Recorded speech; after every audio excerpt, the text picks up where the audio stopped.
Kalau seblaknya itu dalam kondisi yang tadi diceritain di awal, yang miskin zat gizi, tinggi garam, tinggi gula, tinggi lemak, rendah serat, rendah protein gitu. Dengan zat gizi yang miskin itu, orangnya akan mengalami kegemukan, gangguan metabolisme gitu ya, bisa sampai ke kolesterolnya atau bisa misal sampai kolesterol bisa.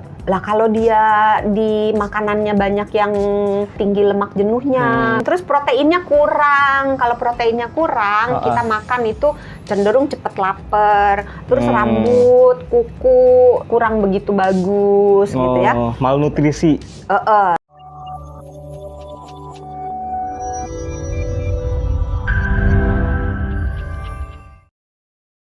Kalau jangka panjang berlebihan terus-terusan makan seblak aja Bisa kaya. bisa kaya, penjualnya bisa kaya, kitanya mah nggak kaya. Kalau jangka panjang nih makan seblak terus-terusan pedesnya level 10, terus sayurnya dikit, terus jangka panjang risiko kesehatannya apa? Tiap hari nih ya ceritanya ya. Iya, misalkan tiap hari. Secara terus-menerus dalam jangka panjang gitu ya. Betul.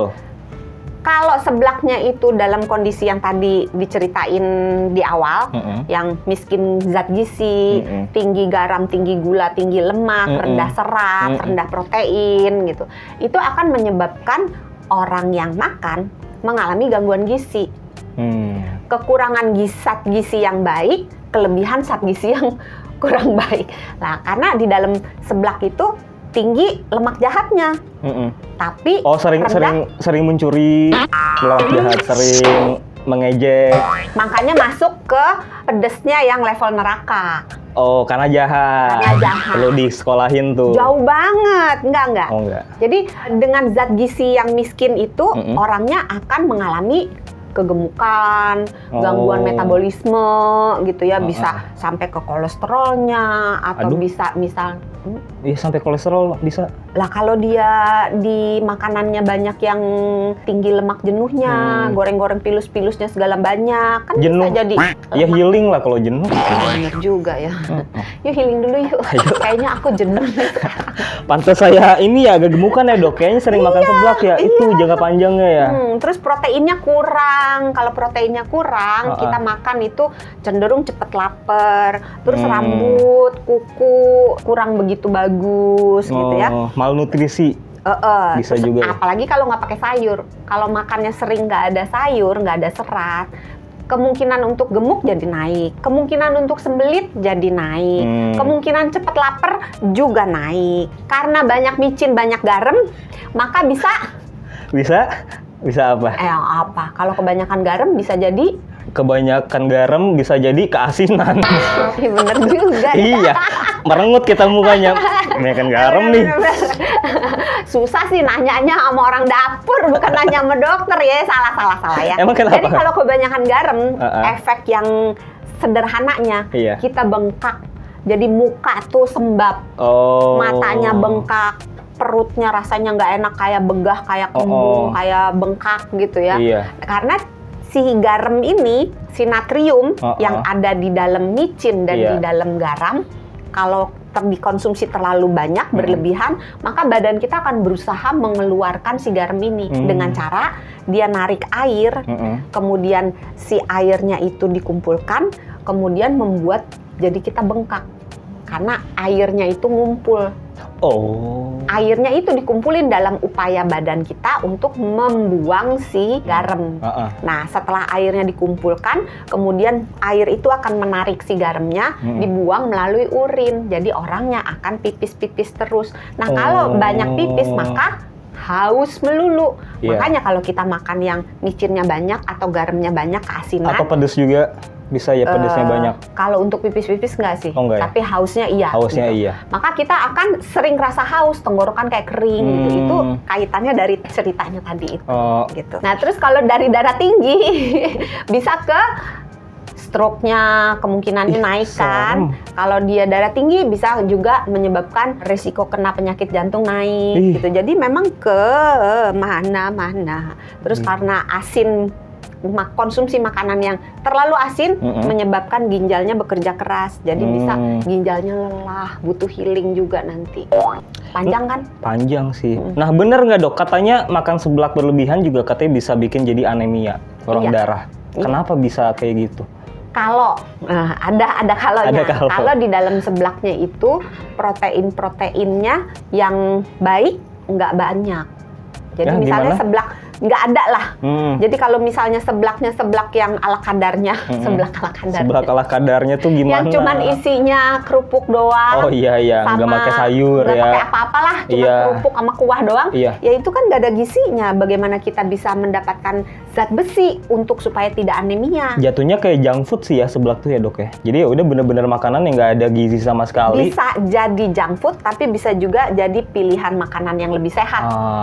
Bisa diakalin dong. Iya. Nah kalau gitu seblak tuh bisa jadi makanan sehat dong kalau gitu. Bisa. Syaratnya apa aja kalau gitu? Syaratnya pedesnya jangan kebangetan.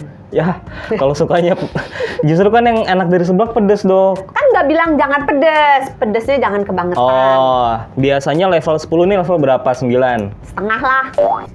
Ya nggak berasa kalau level setengah mau gimana. Level 3 deh boleh nggak? Iya susah juga sih ya. Kalau diusahakan tidak terlalu banyak cabai yang digunakan. Tunggu, emang kebanyakan cabai, kebanyakan pedes tuh emang ngaruh juga dok ke nggak sehat? Bisa dalam jangka panjang itu bisa memicu gangguan perut, mulai dari emahnya kena nanti, bisa GERD gitu. Jadi nggak terlalu baik makan yang terlalu pedas, terlalu sering. Gitu. Syaratnya pertama nggak banyak cabai. Jangan terlalu. Kedua, menggunakan bumbu-bumbu yang alami lebih banyak, kayak bawang putihnya, bawang merahnya, kencurnya. Oh, jadi nanti kalau jangan pakai cuman bumbu penyedap yang banyak, tapi bumbu alaminya kurang. Jadi nanti kalau ke toko sebelah sambil bawa ini ya, bawang putih, bawang merah gitu. Kayak cerita itu dong Ibu Tiri, bawang putih dan bawang merah. Ketiga syaratnya harus ada apa lagi? Proteinnya. Protein tuh berarti ikan ya?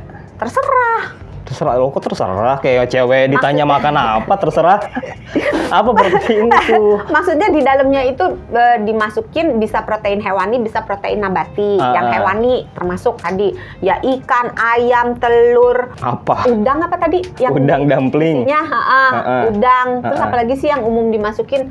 Jarang makan seblak sih, jadi nggak tahu seblak isinya apa gitu. Katanya tadi pernah ayo ngarang. Kan bukan berarti sering. Oh iya. Kan aku nggak bilang nggak pernah, jarang makan seblak. Oh, ya kurang lebih kayak gitu sih. Ya, gitu kan. Nah, terus atau dimasukin protein-protein yang nabati, misalnya contohnya? Tahu, tempe. Oh, tahu ada tuh. Kacang-kacangan gitu. Tempe nggak pernah lihat. Tempe biasanya dipecel. Tempe nggak cocok ya. Iya, dipecel tahu tempe yang lebih. Cocok. Tahu gitu. cocok. Paling gampang sih telur sih, murah, meriah, nampol. Telur juga ada. Telur. Terus udah tuh proteinnya.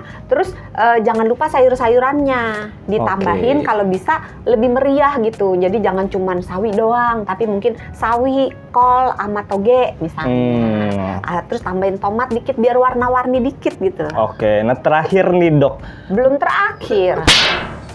Kan tadi syaratnya supaya sehat banyak kan. Oh iya, maksudnya sebelum terakhir minyak goreng. Sebelum terakhir ada lagi nggak syaratnya? Minyaknya jangan banyak-banyak, gitu kan. Terus garamnya, micinnya secukupnya aja. Secukupnya. Terus kalau bisa kaldunya bikin sendiri, jangan pakai kaldu yang instan. Oke, ini udah boleh nih masuk terakhir nih. Boleh. Boleh ya. Nah, terakhir nih dok, gimana cara ngolah sama mengonsumsi seblak supaya bisa lebih sehat lagi, supaya kita nggak perlu khawatir perutnya nggak kenapa-napa, kitanya nggak anemia segala macem. Kalau bisa sih bikin sendiri. Karena kalau bikin sendiri bahannya kan tadi bisa diatur, ya kan? Oh iya. Oh iya, bikinnya bumbunya ngulek sendiri gitu, jangan pakai yang instan gitu kan. Terus isi-isiannya kalau bisa kita pilih sendiri. Terus kalau bikin sendiri kan kebersihannya juga terjaga. Kita yakin ini apa yang dimasukin, kita yakin dengan kebersihannya. Lagian, tapi kalau nggak bisa? Kalau nggak bisa apa? Ya liatin abangnya masukin apa aja. Susah dong. Iya, mau pakai bakso nggak Neng? Enggak bang, pakai telur aja. Pakai sosis nggak Neng? Enggak bang. Nah kata abangnya udah terserah. Udah terserah deh. Bikin gitu. sendiri aja. Bikin sendiri aja di rumah. Lagian kan sekarang udah banyak ya tutorialnya di YouTube, di TikTok, udah gampang tinggal beli aja ya. Dok ya? Ada tutorialnya kok beli? Bukan, maksudnya beli bahan-bahannya. Belum selesai udah ada tutorialnya sambil nonton, ya udah beli aja bang, 2 bang. Pedes ya. Ngapain nonton tutorial kalau gitu? Udah deh. Biar makannya sambil ini. oh bikinnya begini tuh. Udah, kalau gitu saya mau beli bahan-bahannya dulu ya. Kalau gitu terima kasih Dokter Santi. Kita bagi ketemu lagi di bagi kalau udah jadi. Bagi tuh, jadi itu tuh penjelasan Dokter Santi soal seblak supaya bisa lebih sehat lagi. Kalau emang beneran bermanfaat, jangan lupa share, terus komen juga, tag teman-teman yang suka makan seblak biar tahu kalau makan seblak yang sehat itu kayak gimana ya. Doksan, terima kasih. Kita ketemu lagi di Kamu Sehat selanjutnya. Jangan lupa apa, Dok? Sehat itu mudah, sehat itu murah. Dah.